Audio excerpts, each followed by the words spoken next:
everyone, welcome back to our channel. So for today's video, I'm going to show you steps on how you can easily claim Shopee insurance. So to start, we'll have to open our browser. So we're here now on the Shopee Help Center. So how do we claim our Shopee insurance or our product protection? So in making a claim, all we need to do is to go to the partners portal, which is simply opening your Shopee application. What you need to do is to log into your account, log in your registered mobile number or email. So once you're in your account, what you need to do is to select the policy and benefits that you wish to claim.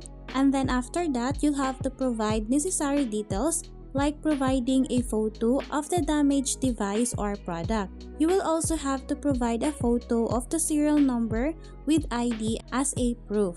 Keep in mind that you can only submit a claim within 30 days after the incident causing the accidental and/or liquid damage. So to make this tutorial short, to claim your Shopee insurance, all you need to do is to open your Shopee account, log into your account, select the policy and benefits, and then you'll have to provide necessary details for you to be able to prove the damage on your product, and then you'll be able to claim it. So those are the steps on how you can easily claim Shopee insurance. I hope this video helped you out, and then please don't forget to subscribe, hit the like button, and then the notification bell so you won't miss a video on our channel, and I'll see you on our next video.